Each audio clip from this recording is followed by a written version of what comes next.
지금은 사순절 기간이죠. 그래서 예수님이 십자가에 달려 돌아가시기 전 그 40일간의 어떤 그런 사건들, 또 예수님의 어떤 지나왔던 모습들을 우리가 기억하면서 예수님의 그 사랑과 은혜들을 우리가 감사하고 또 고백하고 또 우리의 삶에 헌신하는 그런 기간이 이제 사순절 기간입니다. 그래서 어른들은 이 사순절 기간에 그래, 내가 나를 향한 하나님의 사랑을 더 기억해야지, 나를 향한 그 하나님의 은혜를 더 감사해야지, 이런 마음으로 좀 이렇게 절제하는 그런 삶들을 삽니다. 그래서 때로는 즐겁게 했던 것들도 좀 절제하고 멈추고, 또 오락 같은 경우도 좀 멈추고, 뭐 재밌게 봤던 드라마나 영화나 이런 부분들도 좀 멈춥니다. 우리 어린아이들이나 청소년이나 청년들 같은 경우도 같이 동참할 때 그들에게는 참 쉽지 않는 것이 있는데, 그건 이제 게임을 멈추는 거예요. 그래서 이 사순절 동안에 어떤 아이들은 게임을 멈추고, 컴퓨터 이제 게임을 멈추고 정말 예수님의 그 죽으심과 그 은혜를 기억하고 감사하는 그런 기간이 이제 사순절 기간입니다. 이 사순절 기간에 우리는 많은 예수님의 모습들을 기억을 합니다. 특별히 우리는 예수님이 십자가 위에서 하셨던 그런 말씀들, 그래서 우리는 그를 십자가 위에서 하신 7말씀에서 가상 7원이라는 그런 말씀을 씁니다. 예수님이 십자가에서 하셨던 그 말씀들 7가지는 마태복음, 마가복음, 누가복음, 요한복음에 이렇게 흩어져 있는데, 그걸 하나로 이렇게 모아서 이렇게 정리를 해서 가상 7원이다라는 말을 하고 있습니다. 제가 여러분 잘 아시겠지만 한 번 더 정리를 해드릴게요. 누가복음에 보면 아버지 저들의 죄를 용서하여 주옵소서, 자기들이 하는 일을 알지 못합니다. 두 번째는 한편에 있는 강도한테 오늘 내가 나와 함께 낙원에 있으리라. 그리고 세 번째로는 마리아를 향해서 여자여 보소서 아들이니라. 요한을 향해서 보라 내 어머니다 라고 이야기합니다. 그리고 네 번째는 오늘 본문에서도 등장하는 말씀처럼 엘리 엘리 라마 사박다니, 나의 하나님 어찌하여 나를 버리셨나이까, 이렇게 고백을 합니다. 그리고 다섯 번째로 내가 목마르다. 그리고 여섯 번째로 다 이루었다. 마지막으로 하나님 내 영혼을 아버지 손에 부탁합니다 라고 하면서 예수님은 숨을 거두시게 됩니다. 이렇게 십자가 위에서 예수님이 7말씀을 이렇게 나누시는 그 모습들, 우리가 고난주간 또 사순절을 통해서 예수님의 모습들을 많이 기억합니다. 그런데 특히 오늘 말씀에 보면 엘리 엘리 라마 사박다니라는 말씀을 이야기하고 있습니다. 오늘 읽었던 말씀에 보면 예수님이 십자가에 달리셨던 그 시간을 제6시라고 표현하고 있습니다. 6시는 현대 시간으로 말한다면 정오 12시를 이야기합니다. 햇볕이 가장 뜨거운 그 시간에 예수님은 십자가에 달리셨고, 예수님이 숨을 거두시는 시간은 오후 3시로 이야기하고 있습니다. 그 긴 시간 동안에 십자가 위에서 예수님은 큰 고통과 그 괴로움 속에 있으셨습니다. 예수님은 십자가에 달리기 전부터 예수님은 큰 핍박과 고통과 아픔 속에 있으셨습니다. 그 참혹한 그 십자가를 지기 전에 많은 사람들에 이끌려서 재판을 받아가시면서 몸이 굉장히 쇠약해지게 되었습니다. 뿐만 아니라 그 채찍으로 인해 수없는 채찍으로 인해서 온몸이 찢어지고 고통 속에 있었습니다. 예수님은 먹지도 못하시고 주무시지도 못하고 그렇게 고통 속에 결국은 십자가를 지고 골고다 언덕에서 양손과 양발에 못 박혀 달리시는 그 참혹한 모습을 우리는 말씀을 통해서 알게 됩니다. 우리는 이 예수님의 모습을 보면서 정말 하나님이 나를 얼마나 사랑하고 있다라는 사실들을 또 한 번 고백할 수밖에 없는 그런 시간을 갖습니다. 여러분, 예수님이 그 양손과 양발의 그 큰 망치로 인해서 그 못 박힘을 당할 때 그 망치 소리가 여러분의 가슴 속에, 여러분의 귀 속에 늘 맴돌고 또 자리 잡고 있어야 할 것입니다. 왜냐하면 그 망치로 인해서, 그 못 박힘이 인해서 우리가, 여러분들이 구원함을 얻을 수 있었기 때문에 그렇습니다. 엘리 엘리 라마 사박다니, 나의 하나님 어찌하여 나를 버리셨나이까, 그 부르짖음, 그 고통의 부르짖음 속에 우리는 하나님의 큰 사랑을, 나를 향한 그 하나님의 큰 은혜들을 우리는 기억할 수가 있는 것입니다. 예수님이 왜 이런 고통과 이런 부르짖음 속에 그렇게 십자가 위에 달리셔야 할까요? 바로 여러분을 구원하시기 위한 하나님의 사랑이었습니다. 예수님은 아무런 잘못도 하지 않으셨습니다. 예수님은 십자가에 달려야 될 그런 이유가 전혀 없으셨습니다. 그런데 에베소서 2장 1절 말씀처럼 허물과 죄로 죽었던 여러분들을 살리기 위해서 예수님은 십자가에 달려 죽으셨습니다. 요한일서 1장 7절 말씀처럼 그 아들 예수의 피가 우리를 모든 죄에서 깨끗하게 하기 위해서 예수님이 그 참혹한 십자가를 지셨다라고 말씀하고 있는 것입니다. 만약에 예수님이 그 십자가를 지지 않으셨다면, 만약에 예수님이 그 고통의 십자가를 지지 않으셨다면 우리는 하나님의 영원한 나라에 들어갈 수가 없는 것입니다. 하나님은 여러분에게 영원한 생명을 주시기 위해서, 영원한 하늘나라 천국의 소망을 주시기 위해서 예수님이 그렇게 십자가에서 엘리 엘리 라마 사박단, 나의 하나님 나의 하나님 어찌하여 나를 버리셨나이까, 그런 참혹한 그 고통의 고백을 하시면서까지 달리셨던 것입니다. 이것이 하나님이 여러분을 향한 사랑입니다. 이 사랑이 지금 이 순간에도 우리 안에 가슴이 저미도록 우리 안에서 경험되어지고 고백되어야 할 것입니다. 우린 그 사랑 때문에 지금 이 자리에 있습니다. 그 사랑의 감격 때문에 이곳에서 하나님을 찬양하고 하나님 앞에 예배하고 있는 것입니다. 혹시 여러분 이 사랑이 내 가슴에 아직 저미도록 느껴지지 않으십니까? 아직 이 예수 그리스도의 사랑이 내 안에서 고백이 안 되십니까? 그렇다면 먼저는 그 예수님을 내 안에 영접해야 할 것입니다. 요한복음 1장 12절 말씀처럼 영접하는 자 곧 그 이름을 믿는 자들에게는 하나님의 자녀가 되는 권세를 주셨느니 라고 말씀하고 있습니다. 예수님을 내 안에 먼저 믿음으로 고백하고 받아들일 때, 믿을 때 그 사람에게 하나님의 그 크신 사랑과 은혜들을 날마다 고백하고 감격하며 살 수가 있는 것입니다. 여러분들 중에 예수님을 믿지 않고 있는 분이 있으십니까? 교회는 다니고 신앙생활을 한다고 했지만 아직까지 예수님의 사랑이 내 안에서 고백되지 않고 있습니까? 그렇다면 그 예수님을 오늘 꼭 마음속에 영접하시기 바랍니다.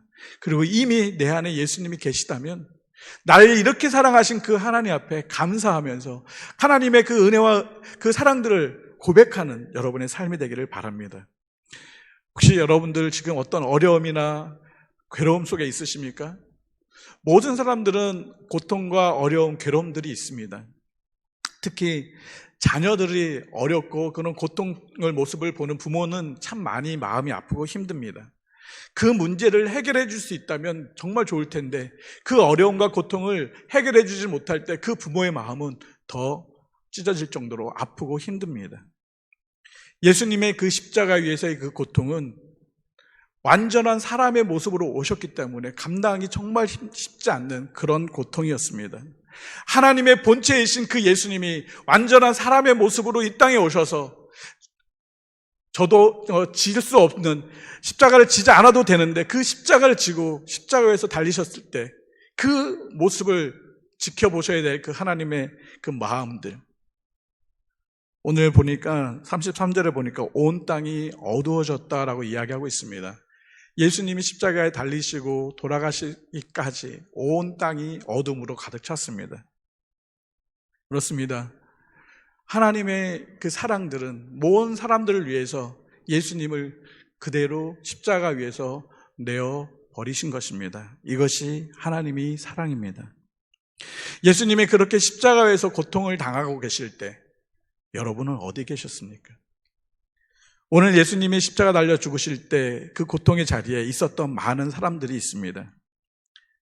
첫 번째로 어떤 사람이 있었냐면 곁에 섰던 사람들이 있습니다. 35절에 보니까 곁에 섰던 사람들이라고 표현하고 있습니다. 성경에 이 사람들의 이름은 거론되지 않습니다. 누구인지도 정확하게 나오지는 않습니다. 그러나 이들이 한 이야기를 보면서 이들이 누구인지는 추론할 수가 있습니다. 이들은 유대인들이었습니다. 이들은 율법을 잘 알고 있는 사람들이었습니다. 왜냐하면 예수님이 엘리 엘리 라마 사박다니라고 그렇게 하나님 앞에 부르짖을 때 이렇게 이야기합니다. 야, 엘리야를 부르는가 보다, 정말 엘리야를 부르는가 보다, 이렇게 고백합니다. 그리고 이야기합니다. 엘리야가 와서 정말 저 예수를 도와주는지 한번 보자, 저 예수를 저 십자가 위에서 내려오게 하는지 한번 보자라고 이야기를 합니다.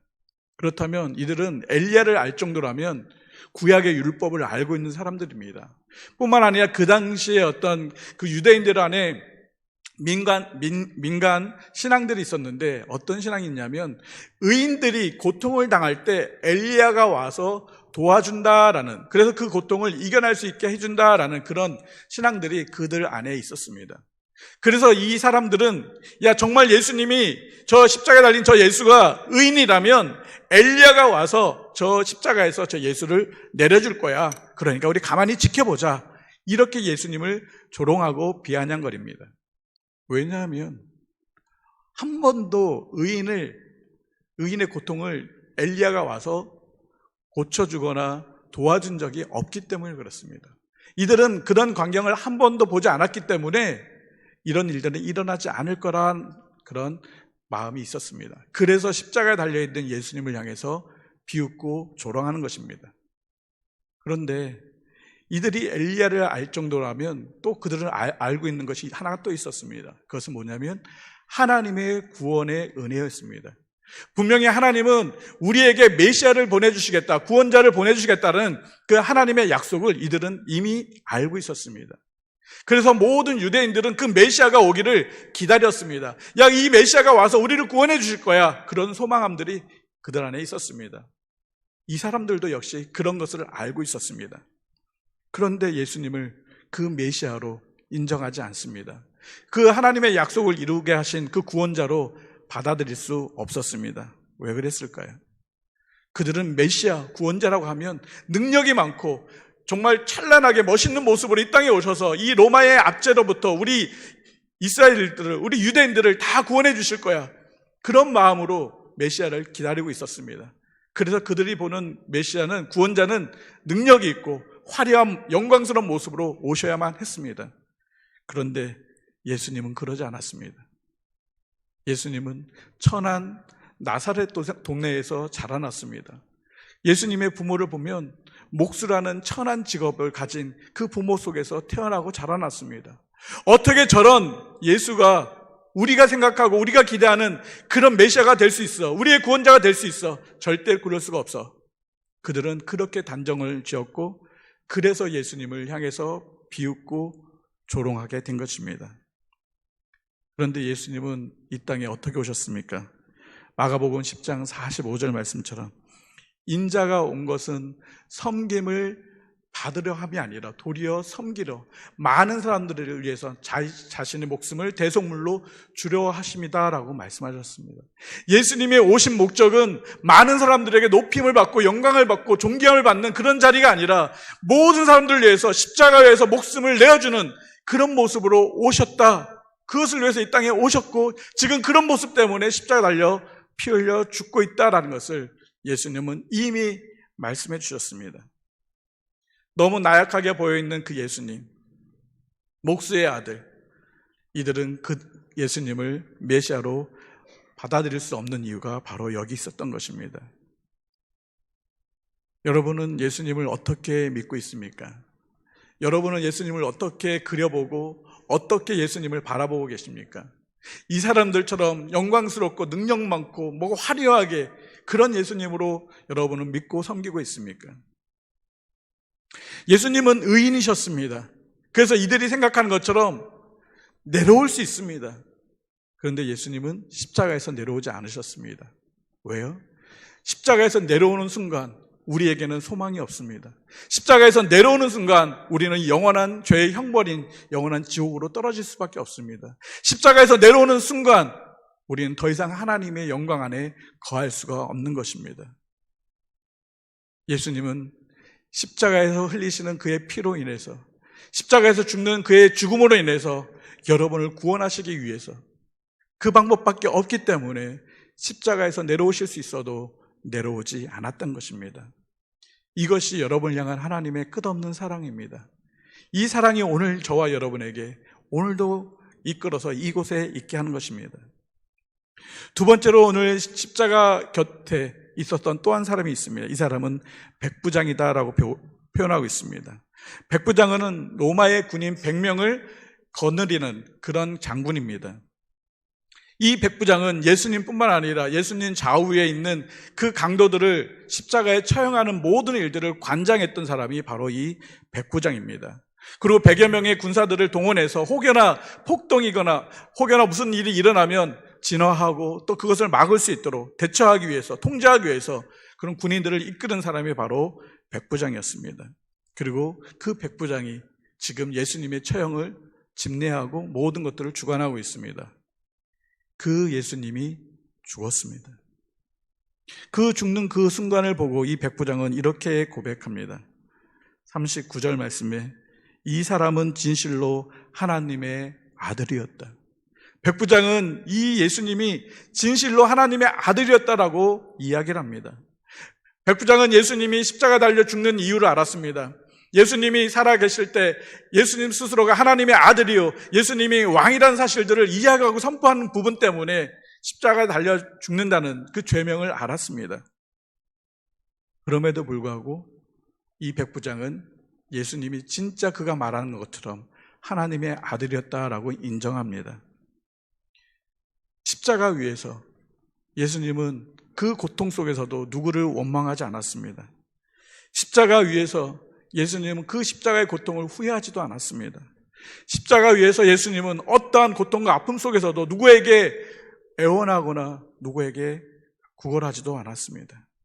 도리어 자신이 십자가에서 그 고통 속에서 그렇게 핍박하고 있는 모든 사람들을 용서해달라고 하나님 앞에 간구하는 소리를 이 백부장은 다 들었습니다. 십자가에서의 그 고통 속에서 사명을 다하셨던 그 예수님의 죽음을 보고 이 백부장은 진실로 하나님의 아들이었다라고 인정하게 되는 것을 보게 됩니다. 그렇습니다. 여러분, 예수님은 하나님의 아들이십니다. 아멘. 여러분, 정말 예수님이 하나님의 아들로 인정되십니까? 그냥 종교 생활로 그냥 교회만 왔다 갔다 하는 그런 모습입니까?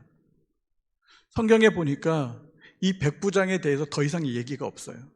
이 백부장은 하나님의 아들로 인정은 했지만 이 믿음을 가지고 계속적으로 예수님을 추종했는지 안 했는지 정확하게 기록은 되어 있지 않습니다.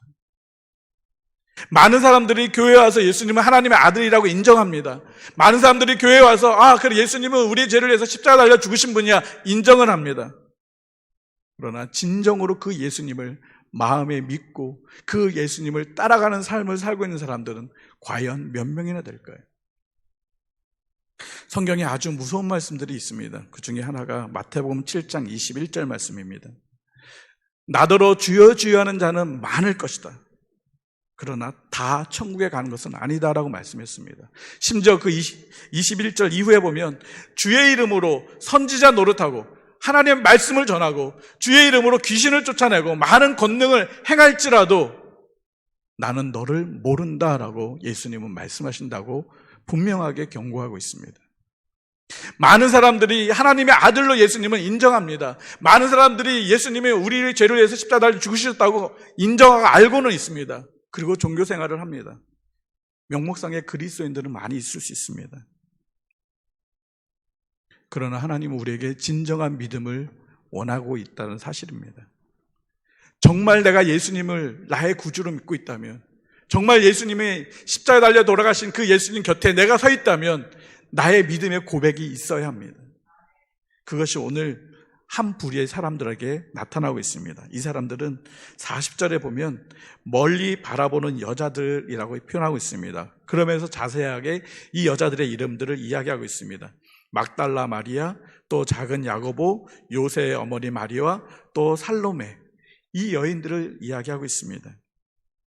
이 여인들은 예수님을 믿고 따른 사람이다라고 이야기하고 있습니다. 예수님이 십자가에 달려 죽는 그 고통의 순간에도 도망가지 않냐고 그 예수님 곁에 서 있었던 사람들을 이야기하고 있습니다. 오늘 성경에 보니까 이렇게 표현하고 있습니다. 이 여인들 향해서 요한복음에는 동일한 이야기를 어떻게 이야기하고 있냐면 예수님의 십자가 곁에 있는 여인들이라는 표현을 쓰고 있습니다. 예수님의 십자가 곁에 있는 사람들. 그런데 이 여인들을 향해서 또 이렇게 표현하고 있습니다. 41절에 보면 이들은 예수께서 갈릴리에 계실 때에 따르며 섬기던 자들이다 라고 이야기하고 있습니다. 예수님 곁에 있는 사람들, 그리고 예수님을 따르고 섬기는 사람들. 여러분, 예수님을 따르고 섬긴다라고 할 때 한 단어가 생각나지 않습니까? 어떤 단어가 생각날까요? 제자입니다. 우리는 제자라고 얘기할 때 예수님을 따르고 섬기는 사람을 제자라고 이야기합니다.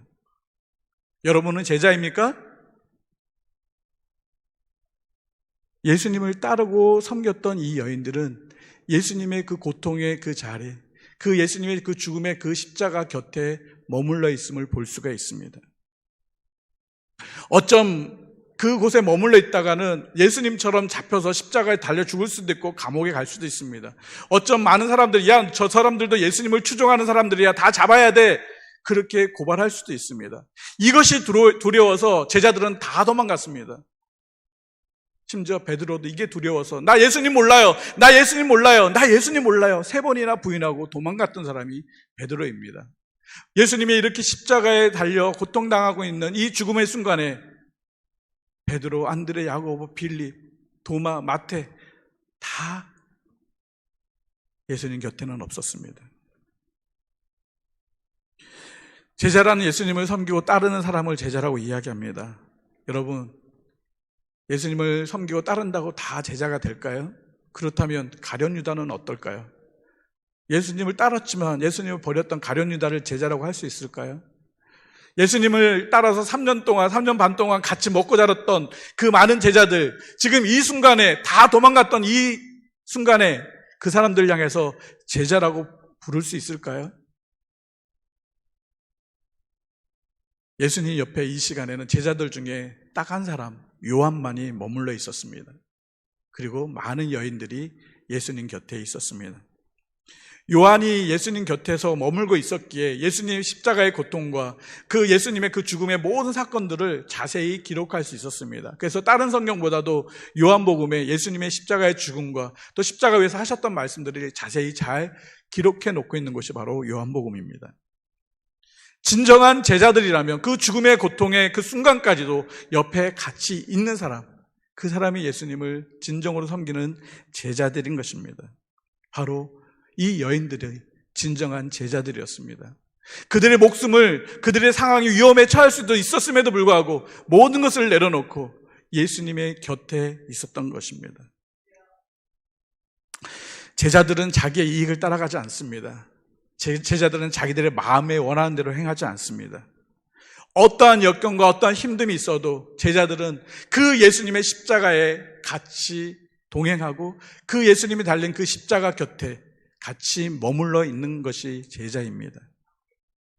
고린도 후서 6장 4절 6절에 보면 사도 바울이 고린도 교회를 향해서 권면하고 주장하는 부분이 있습니다. 내가 사도로 지금까지 복음 앞에서 이렇게 달려왔는데 나는 수많은 어려움과 고통을 당했다. 그러면서 자기가 경험했던 그 고통들을 9가지 단어를 가지고 표현하고 있습니다. 매맞음, 갇힘, 난동, 수고로움, 자지 못함, 먹지 못함, 환난, 궁핍, 고난. 그러면서 나는 하나님의 일꾼으로서 이런 수많은 고통을 당했지만 견뎌냈다. 고린도 교회 너희들도 견뎌내라라고 이야기하고 있습니다. 너희들도 수많은 복음 앞에서 예수님과 함께 믿음을 생활하다 보면 수많은 어려움과 환난이 있을 거다. 그리고 지금도 있다. 그러나 견뎌내라라고 이야기하고 있습니다. 하나님과 함께 일하는 사람들은 그 고난을 견뎌내야 한다는 것입니다. 여러분, 지금 어떤 어려움이 있습니까? 어떤 힘듦이 있습니까? 괴로움이 있습니까? 견뎌내셔야 합니다. 주님을 믿고 있다가 주님을 섬기고 있는데 그 주님 때문에 매우 힘든 어려운 일들이 우리 안에 경험될 수 있습니다. 예수님 믿는 것 때문에 손해보는 일들이 많이 생깁니다. 예수님을 믿는 것 때문에 핍박을 당할 수도 있습니다. 예수님을 믿는 것 때문에 사람들한테 질책을 당할 수도 있습니다. 맞서서 싸울 수도 없고 소리내어 고함도 못 지르고 정말 누구에게 하소연할 수 없는 그런 고통들을 여러분 삶 속에 경험할 수 있습니다. 그럴 때 예수님은 그곳에 머물러 있어라 라고 말씀하고 있습니다. 이 견디다라는 단어는 성경에서 인내, 오래 참음이라는 표현을 씁니다. 그러나 이 견디다라는 이 단어의 의미 안에는 무슨 의미가 있냐면 머물러 있다라는 것입니다. 바로 그 고난의 순간에 도망가고 포기하고 회피하는 것이 아니라 그 고난의 자리에 머물러 있어라 라는 것입니다. 진정 하나님의 제자, 예수 그리스도의 제자는 하나님과 함께 일하는 사람은 그 고난의 그 순간에 머물러 있어라 라는 것입니다. 바로 제자들이, 그 여인들이 예수님의 그 십자가의 그 고난 앞에 같이 머물러 있었던 것처럼 여러분이 진정으로 예수님을 섬기는 제자들이라면 예수님 때문에 당하는 그 고난, 복음 때문에 당하는 그 어려움 가운데 머물러 있으라고 말씀하고 있습니다. 때로는 우리는 피하고 싶습니다. 때로는 이것이 왜 나한테 왔는지 우리는 하소연하고 억울해할 수도 있습니다. 그런데 잘 보십시오. 십자가를 지고 있는 분은 예수님입니다. 고통을 당하고 있는 분은 예수님입니다. 내가 아니라 예수님입니다. 지금 이 여인들은 예수님 곁에 있었지만 곁에 있는 것밖에 없지 그 십자가에 달려서 고난을 당하고 있는 분은 예수님입니다. 그렇습니다. 우리의 삶 속에 고난과 역경이 있을 수 있습니다. 그러나 이미 예수님이 그 역경과 고난을 당하고 계시고 그 여러분이 짊어지고 있는 그 고난들을 예수님이 먼저 짊어지고 계시다는 사실입니다. 그렇기 때문에 우리는 그 예수님 곁에 머물러 있기만 하면 됩니다. 바로 예수님은 이 여인들처럼 도망가는 것이 아니라 예수님 곁에 늘 머물러 있기를 원한다라고 말씀하고 있습니다. 때로는 힘들고 어려울 수 있습니다. 때로는 너무 우리가 감당하기 어려운 그런 부분이 있을 수도 있습니다. 그러나 그곳에 머물러 있어야 합니다.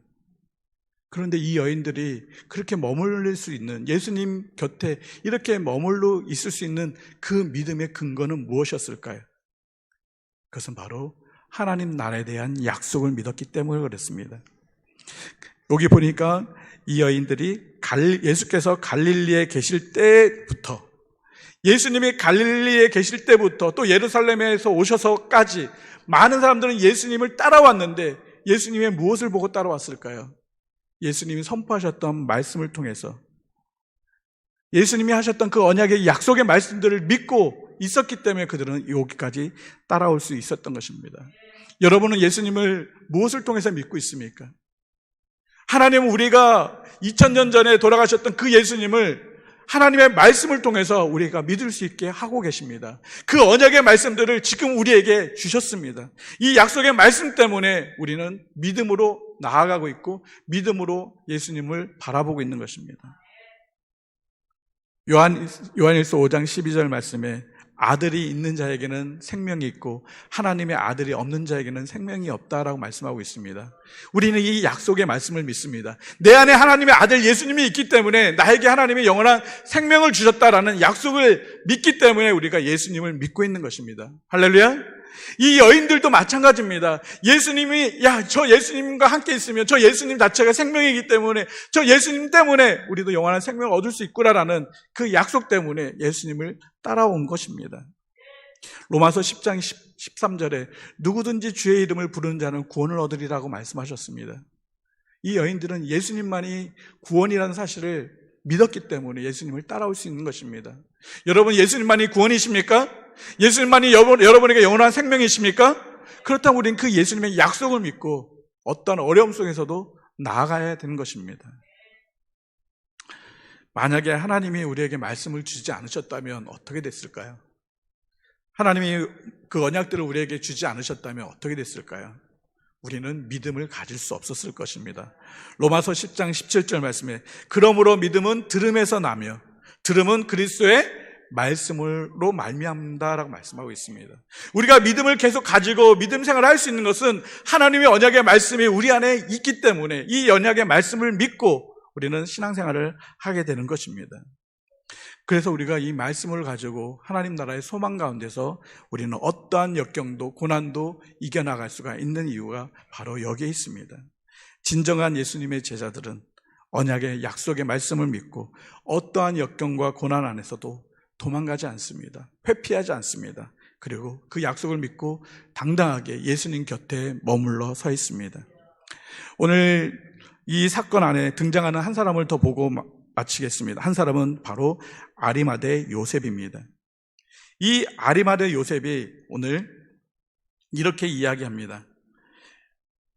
빌라도에게 찾아가서 43절에 당돌이 빌라도에게 들어가서 예수의 시체를 달라 한다라고 이야기하고 있습니다. 당돌이 말하다라는 이 표현 안에는 열망한다, 간청하다라는 의미를 가지고 있습니다. 요셉은 빌라도에게 가서 간청합니다. 예수님의 시신을 나에게 주세요. 이 예수님의 시신을 내가 나의 무덤에, 내가 나중에 죽으면 묻힐 그 무덤에 내가 가서 장례를 치르겠습니다. 나에게 주세요라고 당당하게 간청하고 있습니다. 이 요셉은 어떤 사람입니까? 요셉은 오늘 성경에 보니까 공회원이다라고 이야기하고 있습니다. 존경받는 공회원. 공회라면 그 당시 유대 사회를 통치하는 그런 기구입니다. 어떤 일들을 결정하고 판결하는 어떤 기관이 공회입니다. 이 공회는 어떻게 이루어지냐면 바리새파들 그리고 사두개파 사람들 중에 뽑아서 공회를 만들게 됩니다. 그렇다면 이 요셉은 바리새파든지 사두개파든지 둘 중에 한 파에 속해 있는 사람입니다. 만약에 그러지 않으면 공회원으로 세워질 수 없기 때문에 그렇습니다. 그런데 이 바리새파와 이 사두개파는 서로 앙숙입니다. 어떠한 일도 같이 협력해서 하려고 하지 않습니다. 정치사회에 보면 여당이 있고 야당이 있죠. 암만 좋은 것도 서로 협치를 안 하려고 하죠. 이 바리새파와 이 사두개파가 그랬습니다. 어떠한 좋은 일이 있어도 서로가 자기 것을 주장하고 자기 의견을 관측하려고 했던 사람들이 바로 이 두 파입니다. 그런데 이 서로 다른 이 두 파가 마음이 하나가 된 사건이 있습니다. 야, 그래, 이 일에는 우리가 마음을 같이 하자. 그 사건이 바로 예수님을 십자가에 달려 죽이는 사건이었습니다. 이 일에는 이 두 파가 마음을 합하였다라고 성경에 기록하고 있습니다.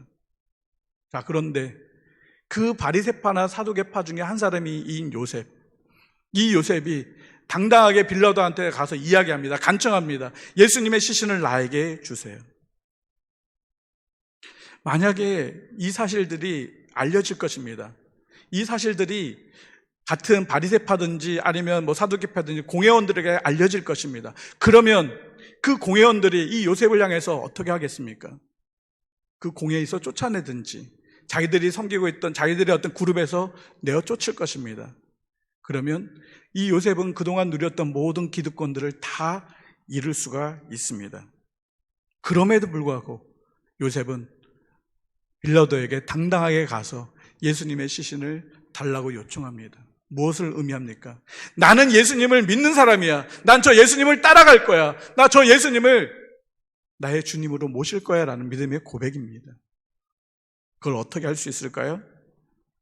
43절 후반절에 이렇게 요셉에 대해서 이야기합니다. 이 요셉은 하나님 나라를 기다리는 자다라고 이야기하고 있습니다. 여러분, 예수님이 선포하셨던 주된 메시지가 무엇입니까? 바로 하나님 나라였습니다. 그리고 그 하나님 나라가 누구라고 선포하셨습니까? 예수님 자신이라고 선포하고 있습니다. 이 요셉은 그 하나님 나라, 그 하나님이 약속하셨던 그 메시아를 기다렸던 사람입니다. 그리고 그 메시아가 바로 예수님이라는 사실을 고백했던 것입니다. 야, 정말 하나님이 약속하셨던 이분이 바로 진정한 메시아 구세주구나. 요셉은 그 예수님을 마음속에 받아들이고 인정한 것입니다. 요셉은 그렇기 때문에 두려워하지 않았습니다. 모든 기득권을 다 내어 빼앗긴다 할지라도 요셉은 두려워하지 않고 당당하게 빌라도에게 예수님의 시신을 달라고 요청할 수가 있었던 것입니다. 여러분들은 하나님 나라를 기다리는 예수님의 제자들이십니까? 그렇다면 우리는 당당하게 우리의 모습을, 우리의 정체성을 드러내야 할 것입니다. 제자들은 예수님의 제자라는 신분을 갖고 있었지만 무서워서 다 도망갔습니다. 자기의 이익에 맞지 않는다고 다 예수님을 떠나버렸습니다.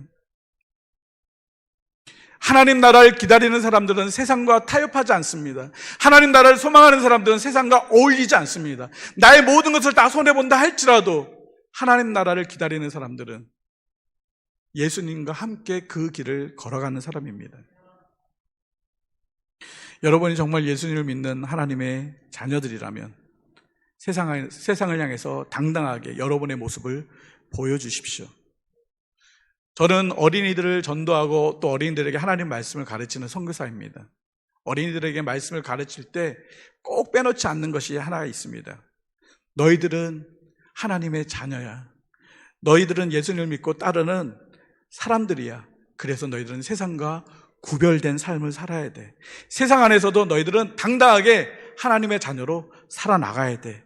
그런 얘기를 합니다. 그러면서 제가 질문을 할 때가 있습니다.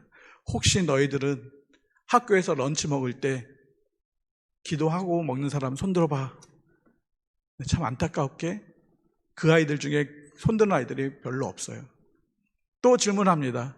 혹시 너희들이 식당에 가서 맛있게 엄마 아빠랑 식사를 하는데 혹시 엄마 아빠랑 같이 기도하는 사람 손들어봐. 아니, 없습니다. 이것은 하나의 작은 예입니다. 세상에 나가서 내가 그리스도인이라는 것을 당당하게 얘기하지 못한다면, 내가 세상에 나가서 나는 하나님을 믿는 하나님의 자녀야 라고 자신 있게 이야기하지 못한다면, 여러분들은 세상에 나가서 당당하게 그리스도인이라는 것을 보여주십시오. 누구에게든지 나는 하나님을 믿는 하나님의 자녀라는 것을 당당하게 이야기하십시오. 만약에 여러분이 그것을 부끄러워한다면 오늘 이 말씀을 기억하십시오. 누가복음 9장 26절 말씀처럼 누구든지 나와 내 말을 부끄러워하면 인자도 자기와 아버지와 거룩한 천사들의 영광으로 올 때 그 사람을 부끄러워하리라.